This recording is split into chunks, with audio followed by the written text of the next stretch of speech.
Right, good afternoon, guys. It's Sean here from the Shankly's Boot Room, and just back with another video. I did do a video uh, for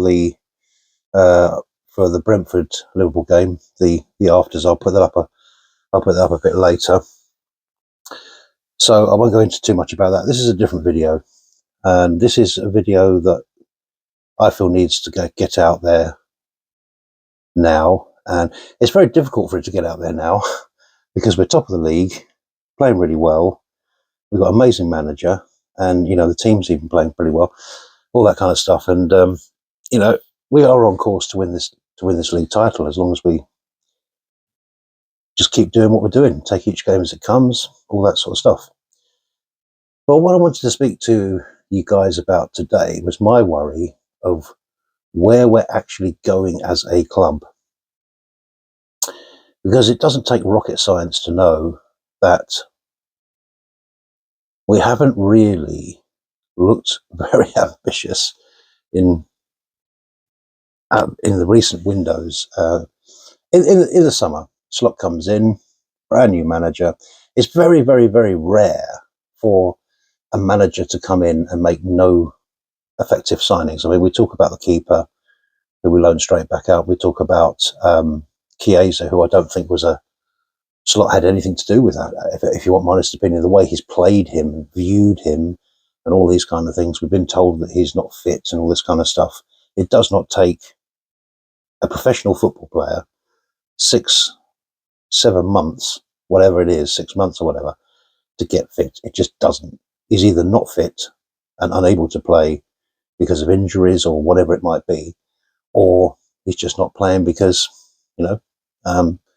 Slot doesn't want him to play effectively. Now, I know he came on and made a bit of an impact in the game the other day, and I know, of course, he played in the Accrington Stanley game and played pretty well. And I like him, by the way.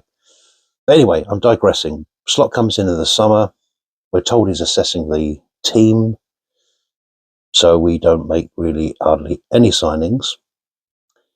And apart from these two, as I say, which not really, we don't address the left back situation, which has unravelled itself this season as a real issue. We don't even possibly. I'm prepared to give Tsimikas a bit of a break because I do think he plays better when he plays in a run of games and things like this. But he's still not at the level, if we're really honest about it. He's had runs in the team before and let us down and been, he can have really gargantuanly poor games at times, and he has done over the past. But anyway, you could argue we need two left backs if you're looking at it from a Liverpool perspective. Now, as you know, with this channel, I always bring everything with a focus from the foundations of the club, really. That's the way I view our club, from the foundations of what it was built on. And it was built on Bill Shankly, and it was built on the mentality and the character and spirit and all of those things that represented who he was as a person. So you've got to remember that this is a guy who, when he walked into Liverpool, wanted trophy cabinets all round the room instead of the one little cabinet that was over in the corner of the room. This whole kind of thing. His thinking was always to build Liverpool up until everyone else would have to submit, was another one of his favourite quotes. Now, the thing with Bill Shankly, he made quotes that were kind of exaggerated, but they had a truth in them. And they always had a purpose in them. And the purpose is always for Liverpool to be the best they possibly can. That's all he ever wanted for the club. He wanted us to win he wanted us to win everything. And that's the mentality which we've gone along with.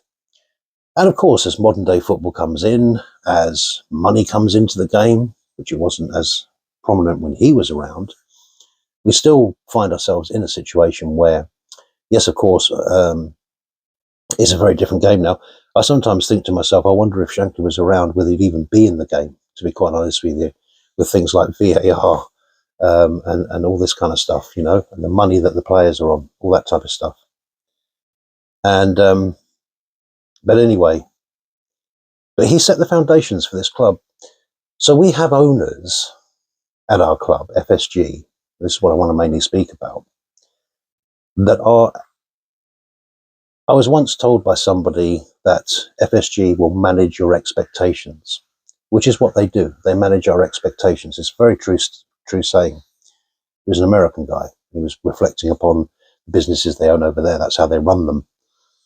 So our ambitions, of course, is to win everything, to be top, and to be invincible. Really, that's the whole mentality around Liverpool Football Club.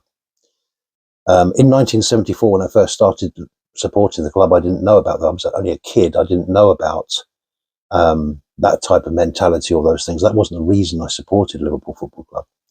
But it is the foundations of the club. That's why we're one of the biggest clubs in the world. That's why, we're this amazing club, really. But at the same time, we're in danger of just, I think, beginning to sink into a situation. Let's just look at the situation as it stands right now. As it stands right now, at the moment, Liverpool Football Club, right,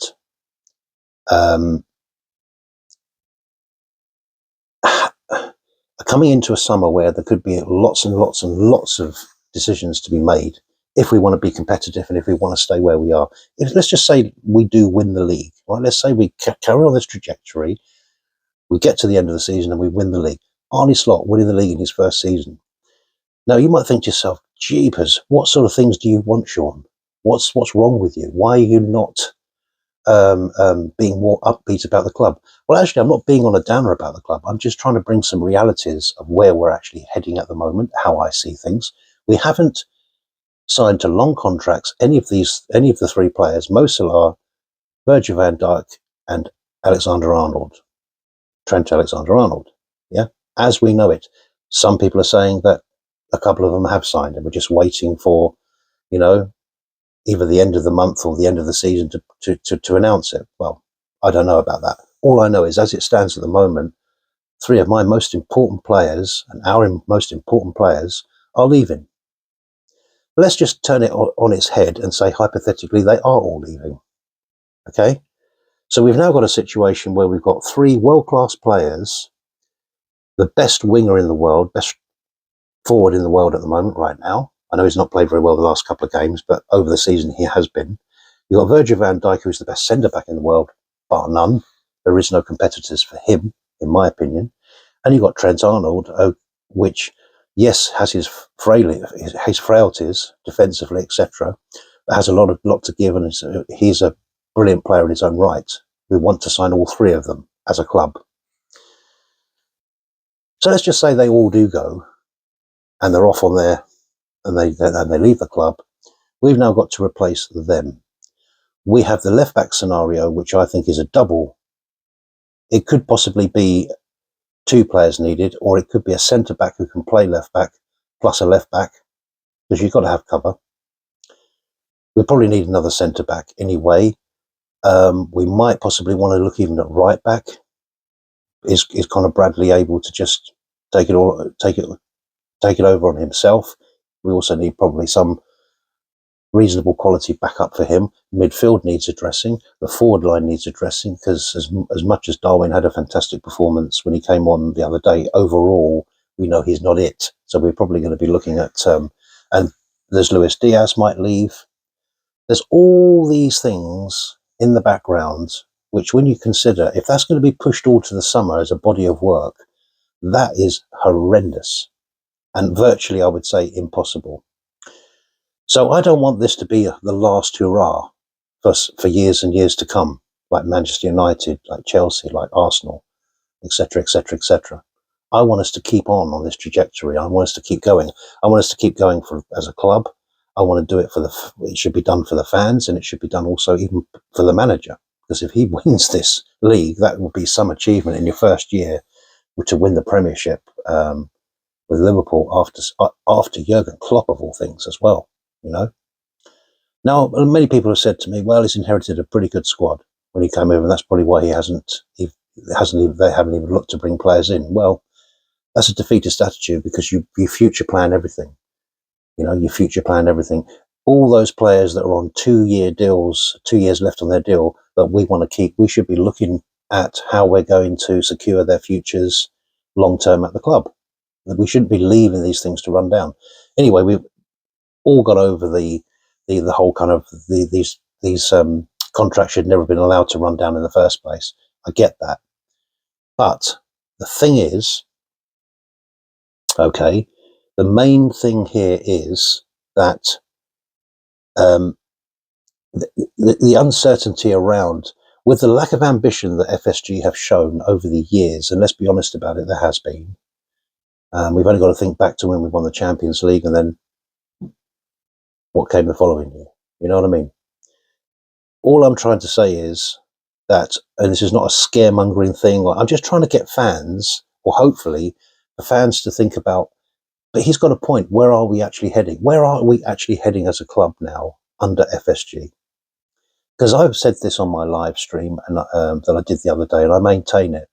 There's a sense of that feeling, you know, when you put your P45 in at a job, let's just say you're in marketing or something, yeah, and you're working on a few projects, and you put your notice in. You're going to another company to do the same job, and you're looking forward to that new challenge or whatever. Perhaps you've come to the end of your time and where you are, or where you feel you're heading within that company. And so you've handed your notice in, you're going to be leaving in the next week or two or couple of weeks. Those projects that are left on your table, even if you're a professional person and you think, yes, I'm going to deal with all of those, I'm going to give my all to those, you're never, ever, ever going to really give everything to those things, because you're going to a new project, you're going to a new job. It's just psychological. Even if your character is such that you are not that kind of person, you're still going to end up thinking along these ways. So my point is, when you continually don't invest, when you continually just don't get deals over the line, you know, you can break it down. How long have we been after a number 6 midfielder? Gravenberch has been absolutely awesome, but he can't do it all on his own. There's a Liverpool Football Club. We're in all the competitions here. We've got to start thinking like the elite club that we are, because we're not being run elite when it comes down to the when it comes down to these day-to-day things. Richard Hughes came in, and I wasn't sure about it at the time. I just thought, is that going to be a big jump up for this guy? But he came in but Michael Edwards, I do have a fair amount of respect for, because of things that he's done in the past, some of the deals he did, and some of those you just think, wow, you know, if you can do that, that's quite something, you know. And he just managed to get all these kinds of amazing deals over the line. But my issue there is, I don't think Michael Edwards is really directly involved in the signings at Liverpool Football Club, as people maybe think.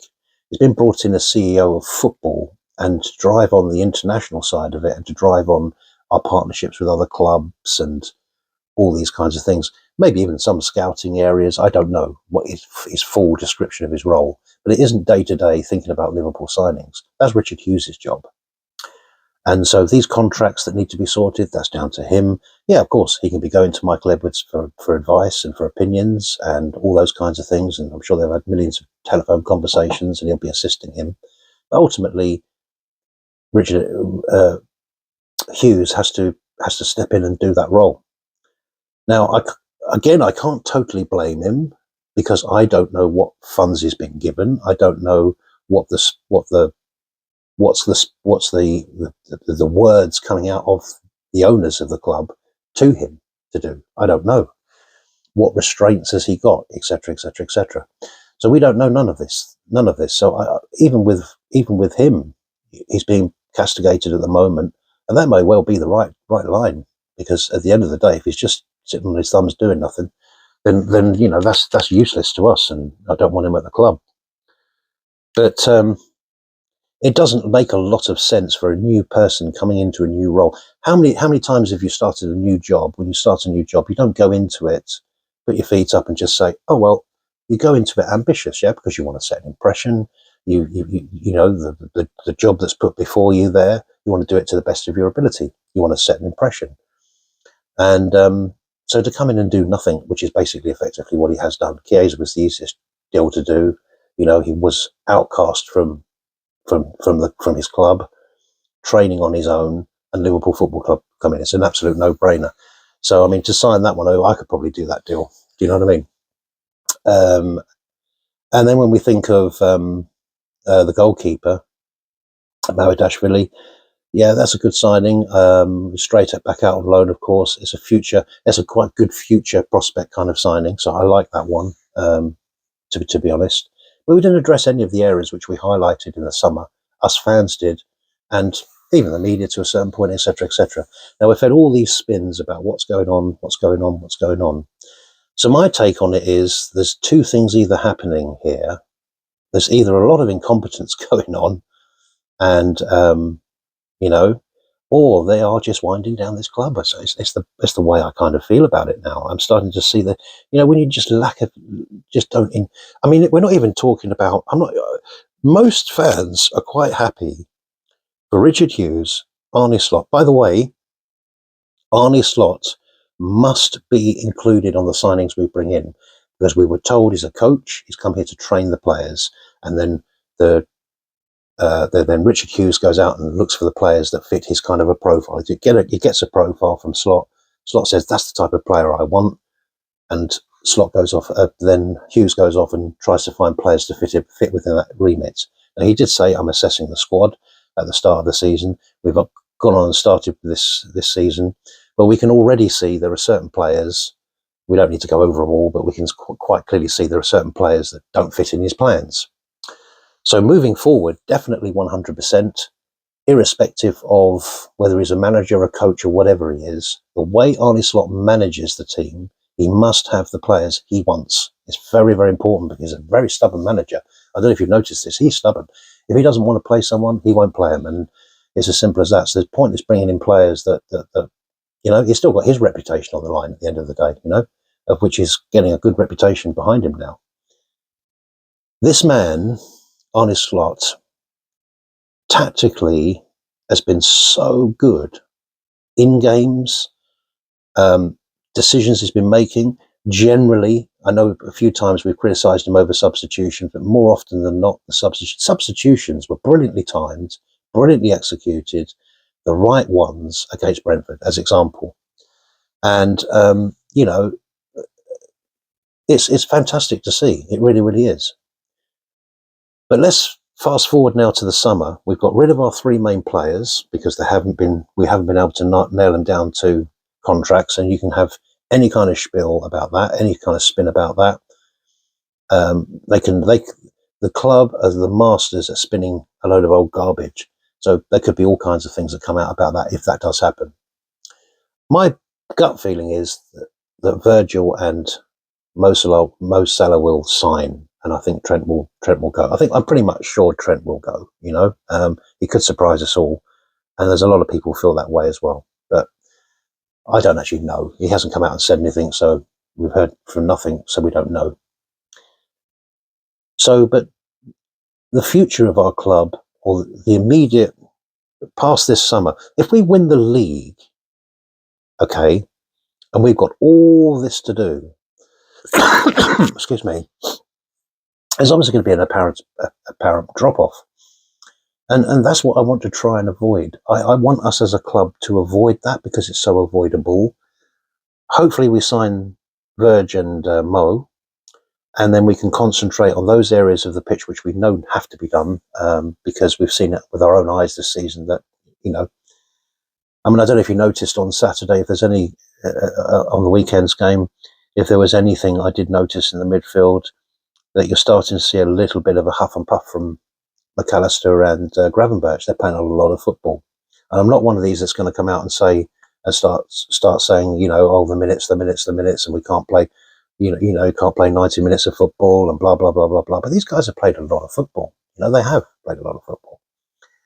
And there's going to be drop-offs if you're just asking them to play week in, week out, week in, week out, week in, week out across all these competitions. You just can't do it.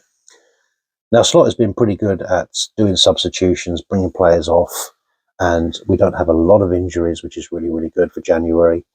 So he's been doing the best he can. But this will come back to bite us, this whole thing of not investing and not improving the team. A lot of young players went out last season. Quite a number of players. I don't know if you want to go back and look and see how many young players left our club last season, and some of them being sold as well. And plus all the ones we know about that went. And to have done that little in the summer in terms of replacing some of these players, it's just actually wrong. It's so wrong. Then on top of it, you put into the effect of the insecurity around the contracts and stuff like that, all that kind of stuff. It's just not good. You know, it just really is bad on us as a club to be behaving this way for a big club like this. Now, I want to bring up something else that could happen if things really go tits up. If things get bad to the point where we lose our main three players, we have a right mess in the summer because we failed to bring in some of the targets we want. And then we head on into next season really understrengthed with the heart of our team being ripped out. Let's be honest about it. Mo, and in particular Verge, go. That's the kind of heart of our team gone, because you've got the captain who's the voice, who's the you know, he's sorting everybody out at the back there. He's been superb with his vocals lately, I think. And then you've got Mo Salah with his goals and all the rest of it, and his impact in also, I think, probably around the dressing room and around the club. He must be a great guy to be around. You know, he lives a really clean life, and that can only have a good effect on younger players coming through. But anyway, I know I digress a lot. Sorry, guys, but things come into my head, and I just got to mention them. Let's get it all down and try to bring this all together here. In the summer, I'm worried. This is what I'm trying to say. I'm quite worried about what's going to happen with Liverpool Football Club if this FSG continue to not back the club and not back the manager and not back Richard Hughes. If they are backing Richard Hughes and he's just sitting with the money in his back pocket, then sack the guy. He can just get shot off. You know, I'm not interested. But I doubt that is the case, really. It doesn't make sense to me that he would come in and be that way. So I've got to think there's some restraints at the top while we haven't been bringing in players and et cetera, et cetera, et cetera. I know the January window is very hard to navigate, but I'm not even really worried about what players come in. As long as the homework's been done, the data's there, they've been spending time looking at these players, they feel they really fit Slot and Slot agrees, bring them in. I don't even care if I've never heard of the player. I don't even mind that. I don't have enough time to be spending looking at world football and finding out which are good players, which are not good players. And when I don't hear of a name, I'm thinking, oh, well, you know, at the end of the day, I really don't care. It doesn't have to be star names for me. And the reason I say that is because it's always been successful in the past that way as well.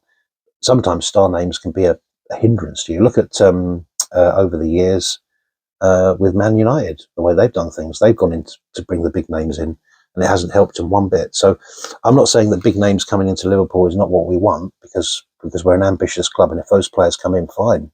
We want them to be good enough, of course, but we rely upon the management behind the scenes to have done their homework, that they fit what Slot wants, and then you put that with the great coach, and those two things together are a great marriage made in heaven, almost, really. So I'm quite happy about that.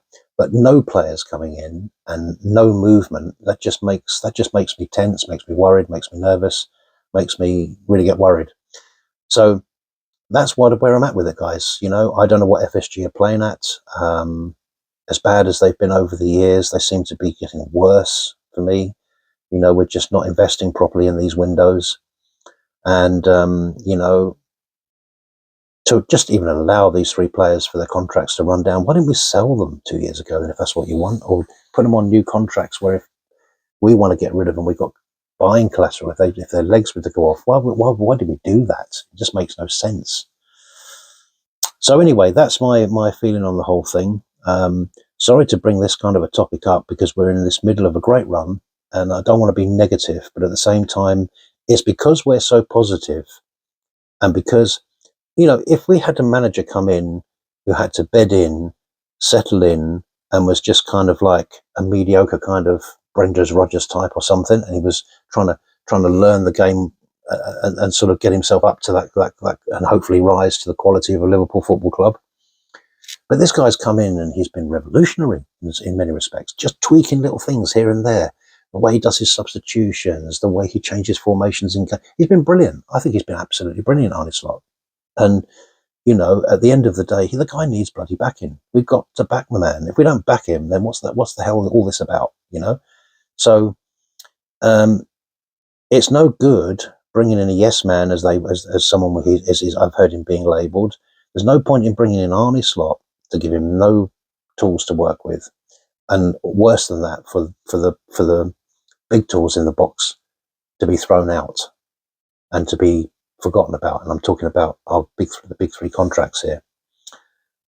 So I hope this is all making sense, guys. I do rabble on. I do rabbit on. I know. I don't script the things I say. I just speak from the heart, and I just speak about my club. I've been supporting this club since 1974. I love this club to pieces. Always will. And I love everything about the club. And at the end of the day, I just want the best for it. And I just see some problems over the horizon with these grey hairs starting to appear on my head here, etc. Getting an older guy now, get a bit wiser. You just take a step back sometimes and just look at things. And I'm looking out there and I'm thinking to myself, I don't see anything that's kind of positive. Now, get to the end of January, we find 2 players have signed. We're starting to get linked with all these left backs and right backs. It could be brilliant in the summer. I'm just saying I'm worried. At this moment in time, I'm worried because I don't see it at the moment. There's nothing positive happening at the club for me to feel positive about it in the terms of future. Yes, of course, right now we're in a title race. We're playing really well. We're top of the 6 points clear at the top with a game in hand. And we just absolutely snotted Brentford. And yeah, it took us a long time to score the goals, but at the end of the day, But the summer's a whole different prospect because there will be players leaving the club. We as it stands now, if everyone was staying at the club, we still got a lot of work to do in areas of the pitch. And football's getting tougher, guys, with FFP, with the way where clubs are monitored now for how they spend their money, etc. Now, I know we're not under any of those worries because we aren't spending money. But I'm just giving an example to say that with all the restraints there are around clubs, it is harder to get jobs over the line now. If you look at the January so far, what's moved in the market, it's not that, I can remember Januaries years ago that were busier than sometimes the summer. So much going on. But the money's different in football now. And we're starting to get a parity in football where those lesser clubs, now you go to every single ground in the country and you have a tough game because they've got good managers, they've got good infrastructure, they've got good youth setup, they've got good, all these things are happening right across the board at Brighton, at the Brightons, Nottingham Forest, etc., etc., etc. They are all starting to improve. Years ago, maybe you could say you had 4 or 5 really tough games in the year, and the rest of them you was expected to win, and it'd be easy. I don't go into any game just overly confident now because anything can happen on the day, and we absolutely battered Brentford, but it took us to the 91st minute to score. That's all tactics involved on that. That's coming from Thomas Franks. He's trying to do his best to keep that clean sheet. He's trying to do his best to grab a point out of the game if he can't win it, etc., etc., etc. And it took us, to bring on them substitutions to make the difference. So the quality of the league is very, very good, and we need to be at the forefront of this. We need to be making the right signings. We need to be looking at the areas of the pitch we need players.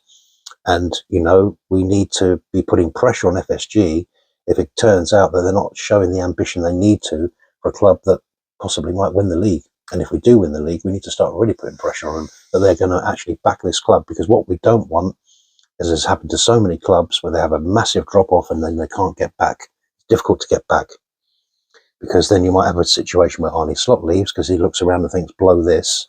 There's no backing from a massive club like this. What's the point of me being here?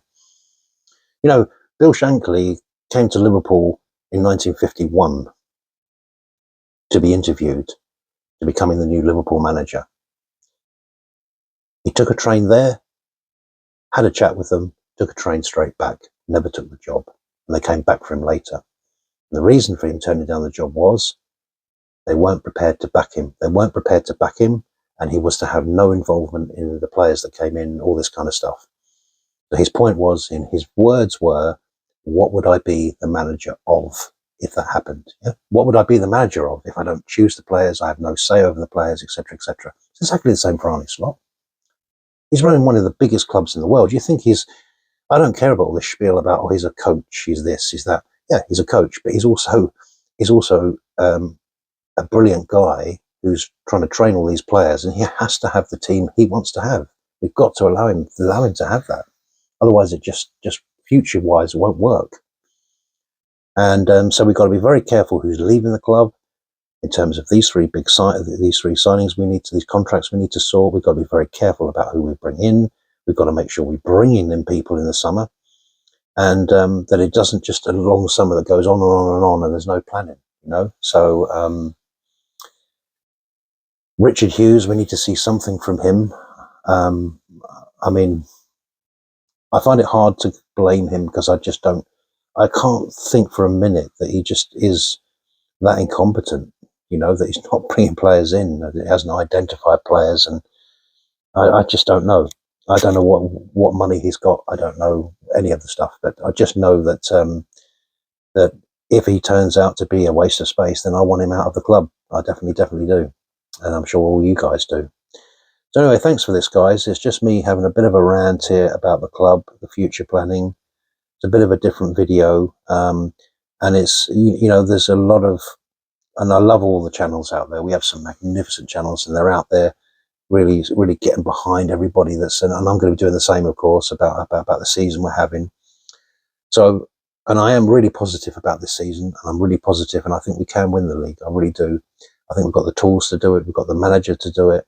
If we can stay away from them key injuries, I think we can do it. You know, I really do. But it's going to be a long road. It's going to be a hard road to get there, but I do feel we can do it. But what I will say is this: come the summer, if we haven't signed these three contracts, or at least even two of them, then I think we're in for a big. It's going to be essentially a rebuild, really, because you're losing the heart of your team, and that's always going to be something really hard to replace. You know, not to say it can't be. Liverpool have gone on to lose strikers, to lose players from the past, and we've had players come in to replace them. I get all that, but I just think the workload is too big. Left back, centre back, midfield, attack, all areas, and that's if we keep these. That's if we was to keep the three that we don't have contracts for. I don't know what's going to happen with those contracts. So at the end of the day, that's our big worry right now, is what is going to happen with those three contracts and what's happening with the summer signings that we're going to need to have come into this club. So I hope at the end of the season I'm proved to be absolutely wrong, and I will come on and do a video and say, wonderful Liverpool, you really back the club, and that's fantastic. This isn't about me. It is about me having a go at them, because I don't think we should even be in this position. We should have been making signings last year. We should have been making signings the year before. We're allowing things to get so bad all the time, and then having to do these kind of panic, kind of like rebuilds all the time, you know, when we let the midfield just fall apart, had to replace a whole midfield. I mean, it's just madness. A big club like this shouldn't be acting in this way, you know, so I'm having to go from that point. I'm going to give them some grace to say that by the summer, I want to see things happen. If they don't happen, we've all got to get a voice, guys, and we've got to start putting pressure on this FSG to get them out of this club, because at the end of the day, if they can't back Arne Slot when he's won the league, they're never going to back him. Essentially, that's the way you have to look at it. That will be the big telling point, I think, really. But anyway, we look forward to tomorrow and the European game. I don't know if I'm doing a watch along yet. I might do. I'll just see how I feel about that. But anyway, whatever the case may be, you have a great day, guys, and please put some comments in below on your thoughts about the summer and about the future and about where we're going as a club. Bearing in mind, you know, I always knew they play hardball with these contracts. What I didn't realise is that it would go down to this point where they still haven't signed. I mean, it just gives a horrendous picture. And this is another problem, you know, holding on to players. Virgil, in the last couple of years, and he mentioned it a little bit briefly at the weekend as well, is always sort of putting a little bit out there, you know, we need some, you know, it'd be nice to have some backing, nice to have support, we need some players, to help us. So he says, he obviously sees it that way. And I'm obviously sure, and we all do as fans, we know that you've got to keep on progressing, you know. To go back to Alex Ferguson at Manchester United, that's the way he ran the club. Even 2 years before the end of someone's career, he's bringing in players to refresh, so that when those players are now dipping in form and going off, they're replaced. you know, and we're just not doing that as a club, not doing it anywhere near as enough as we should be. Let's put it like that. So, so yeah, there's lots of work to be done. I just want to leave you with that quote from Bill Shankly, really. I want to build this club up and up and up and up until everyone else has to submit. Yeah? Think about that. Think about that quote, just that quote alone of the millions of quotes he made as a manager of this club. He came in to revolutionize this club. He came in to transform it. He came in to take us up and up and up and up. That's where he wanted to always be going with this club. And we ain't going to be doing that if we're losing our star players, our best players, and also not investing enough in the team to cover the cracks of where things are beginning to, you can clearly see. I don't need to, we could be here all night going down player by player and possible players that could come in and all that kind of stuff. We could do this all night. At the end of the day, until the club show their commitment, until the club show their get their checkbooks out and sign these players in, we just don't know what's going to happen. So that's about where I'm going to finish it now. So yeah, have a great evening, guys, and speak to you soon.